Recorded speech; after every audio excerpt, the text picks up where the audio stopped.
que acontece se a gente pegar uma bruxa, prender ela em uma caverna por 16 anos e depois soltá-la no meio da sociedade do século XIX? Detalhe, essa bruxa não sabe que é uma bruxa, não sabe falar e tem a mentalidade de uma criança. Esse é o plot de Você Não Estará Só, filme macedônico que se propõe a nos responder a sequência de perguntas que eu fiz e me deixou com sentimentos mistos em relação ao filme.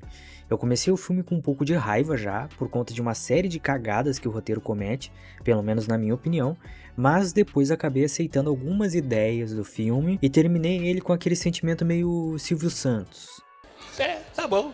Enfim, esse é o Pipoca Velha TV de hoje e vamos falar de um filme que deixa um gostinho de decepção na boca. O filme começa já mostrando a vilã principal da nossa história, uma bruxa cuja alcunha não é nada mais nada menos que Véia Maria. E não é zoeira da minha parte, esse é o apelido dela mesmo. Se a gente quiser usar um nome mais temeroso, a gente pode usar o nome Lobo Devoradora, que é o apelido que a galera da região dá para as bruxas.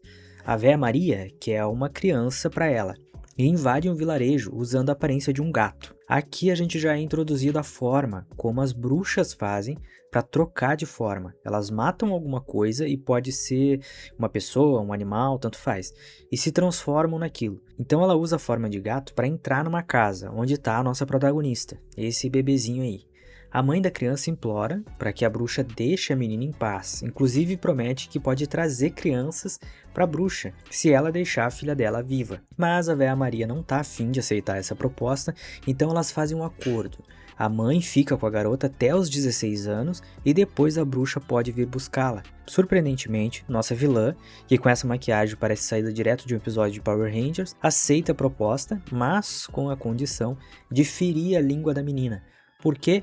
Não sabemos e o filme não responde. A pobre da criança tem parte da língua cortada e perde a fala. E aqui, pelo menos pra mim, o roteiro do filme começa a dar uma escorregada feia e só vai se consertar mesmo lá pro final do filme. O que tornou assistir quase 2 horas disso aqui uma tortura pra mim. E eu realmente quase desisti do filme, cara. Foi feio o negócio, mas segue o baile. A mãe da criança decide que vai levar ela para umas ruínas que tem ali perto do vilarejo e sai dizendo que a bruxa roubou a filha dela. O que pra mim não faz o menor sentido. Porque se a bruxa já havia aceitado o acordo, então por que ela não criou a filha junto dela, como ela mesma já havia pedido? O segundo ponto, que não tem lógica nenhuma aqui, é que a criança fica sozinha naquele lugar por boa parte do tempo. O filme dá a entender que a mãe da menina só vai visitá-la algumas vezes ao dia. Como que um bebê sobreviveu nessas condições? Enfim, são perguntas que o filme também não responde e não se preocupa em responder. A mãe deixa a menina lá, porque pelo menos na cabeça dela o lugar é sagrado e uma bruxa não conseguiria entrar ali. Aí o filme pula já para a garota com seus 16 anos. E aqui a gente é apresentado ao pior inimigo do roteirista desse filme. A ideia de que nós vamos ouvir os pensamentos da protagonista, tendo em vista que ela não consegue falar. Essa ideia de a gente ficar apenas escutando o que a moça pensa é muito interessante e seria excelente se não fosse tão mal executada. O fato é que os pensamentos da garota são tão entediantes, são tão chatos, que torna o filme algo monótono e extremamente prolixo, por um período longo demais para ser considerado saudável para um filme desse tamanho. A atuação da atriz que interpreta a nossa protagonista também não ajuda muito aqui. Não que ela seja uma atriz ruim. Obviamente a personagem tem problemas mentais que limitam a compreensão dela de algumas coisas. Pelo menos é o que parece. Mas as coisas ficam confusas porque a atriz aparece em algumas cenas fazendo movimentos involuntários e caretas. E em outras cenas ela parece estar muito mais sã do que ela deveria. Mais pra frente no filme, por exemplo, os gestos involuntários e as caretas simplesmente somem. E o filme, adivinha só, não nos diz porquê. Ou seja, não dá pra saber se essas caretas da personagem foram um toque de magia que a atriz quis dar ali pra personagem, se foi alguma ideia do diretor que foi esquecida ao longo da gravação do filme, se a personagem se curou de seus distúrbios ao longo do filme, ou se ela se cura através da convivência na sociedade, o que não faria nenhum sentido, mais uma vez, pois nós sabemos, inclusive através do próprio filme, que o mero convívio com a sociedade não fez o trabalho de curá-la das suas limitações. O filme deixa isso muito claro. Afinal, a gente consegue ouvir o que ela pensa. Enfim, A bruxa consegue acessar o local sagrado em forma de uma águia, a mãe da moça tenta impedir a interação das duas e acaba sendo desvivida pela mesma. Vale ressaltar que essa é uma das únicas mortes bem feitas do filme. Sim, teremos muitas mortes ao longo dessa história, mas a maioria delas acontece de forma broxante e sem graça. Outra coisa que vale ressaltar aqui é a atuação da mãe da nossa protagonista, que foi da água para o vinho. Em um momento, a mulher estava desesperada e no outro, depois que a bruxa assumiu sua forma, a mulher entrou no modo frio e calculista com força, meu amigo. Essa é de longe a melhor atriz desse filme, pena que ela tem pouco tempo de tela. Bom, aí a nossa aprendiz de feiticeira vai embora com a bruxa sem perceber ainda que não era a mãe dela. E quando o filme parece que vai tomar forma, as coisas desandam, meu amigo. O filme fica cerca de meia hora só construindo cenas da garota na natureza, refletindo sobre as coisas que vê, sobre as coisas que sente, e em todas essas cenas toca o mesmo tecladinho chato de fundo. Cara, eu realmente quis pular fora do barco. Eu já tava cogitando procurar outra coisa pra assistir, sem brincadeira. O filme tenta construir poesia e filosofia barata em cima da ignorância da protagonista. A mensagem do filme aqui é clara. Eles querem mostrar a beleza da inocência, do não saber. A ideia é que seja algo reflexivo, profundo, digno de aplauso do poeta mais apaixonado, etc. Mas é como eu disse, fica chato e repetitivo. A suposta poesia da ignorância e a filosofia da personagem é mal feita, mal construída, com frases de efeito soltas e completamente perdidas.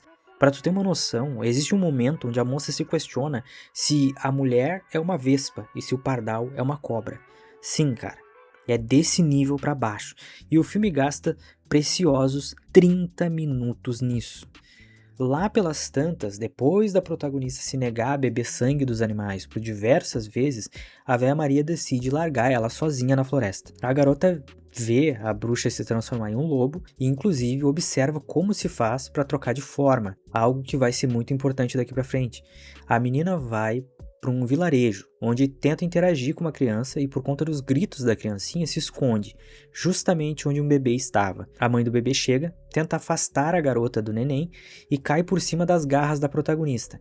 Mais uma morte broxante para a lista. Ela então decide que vai fazer com a moça o mesmo que a bruxa fez com o lobo. E dá certo, ela assume a identidade da mãe da criança, mas ainda sem poder falar e com a mentalidade infantil. Ela passa por diversas situações complicadas, como agressão por parte do marido, rejeição pelas outras pessoas e uma tentativa de abuso por parte do marido, que culmina na morte do mesmo.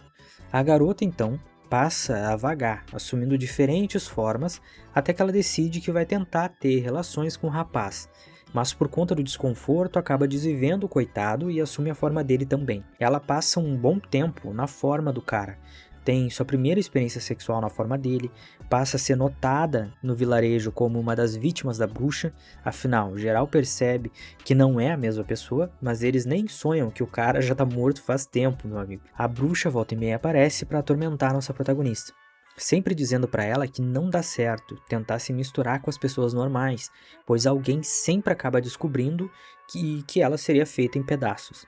Em determinado momento, uma criança chamada Biliana acaba caindo de um lugar alto e bate as botas. Nesse momento, nossa bruxinha chora pela primeira vez, algo que ela tinha dificuldade em fazer antes. Ela então decide roubar a forma da garota e sai caminhando pela floresta. A mãe da menina e outros moradores encontram e ela é levada de volta para o vilarejo, agora como uma criança. É nesse momento que o filme finalmente volta a ter um certo brilho. Nevena, que é o nome verdadeiro da prota, agora, assumindo a identidade de Biliana, pode finalmente brincar e aprender coisas novas, sem pressão da sociedade. E o fato dela não falar mais é aceito como resultado da queda e acaba não sendo estranhado por ninguém. Ela vive a vida da garota que morreu, cresce, aprende, se desenvolve, se apaixona finalmente, se casa e até engravida. Vale notar uma cena onde o marido parece enxergá-la na sua verdadeira forma, a forma de Nevena e não de Biliana. Mas o filme não deixa claro se ele realmente a viu assim ou se isso era algo que ela desejava que acontecesse. Afinal, não fica fica claro se ela pode trocar de forma livremente ou se precisa de uma nova pele toda vez que volta para sua forma original. A história segue com a vilã vendo que a nossa protagonista realmente conseguiu o que ela queria, viver em sociedade. E nós até aprendemos mais sobre o passado da bruxa durante o filme. Ela queria o mesmo que a nossa querida Biliana, casar, ter filhos. Então ela pede para uma bruxa que lhe traga um marido. A bruxa responde, transformando ela em uma bruxa também. Véia Maria é forçada a ter um filho, fica doente, bebe sangue para poder se regenerar e é queimada por bruxaria.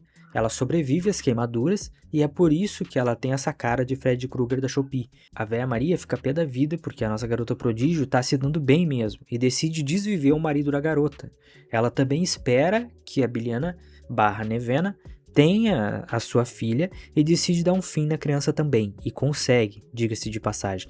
Nevena entra em desespero ao ver sua filha morrendo, mata um animal, bebe o sangue e transforma a própria filha em uma bruxa também, para que a criança possa beber o sangue e se regenerar. Palmas para nossa protagonista que pensou rápido e salvou a vida da filha, mas que teve que passar a maldição para frente, né? Infelizmente. A Nevena então mata a bruxa, provando que dava para fazer isso desde o começo. Uma morte broxante para uma vilã tão desgraçada e invejosa, assim como boa parte das mortes desse filme, como eu já tinha falado. O filme termina com mãe e filha na cabana, com corpos ao redor, e um dos pensamentos de Nevena incompleto: você não estará só, é um desafio à parte. O filme tem um ritmo lento e desagradável, diversas coisas que não fazem muito sentido no roteiro, poesia de quinta série, mas quando foca no desenvolvimento da Nevena enquanto cresce, o filme fica interessante de fato e acerta em diversos pontos.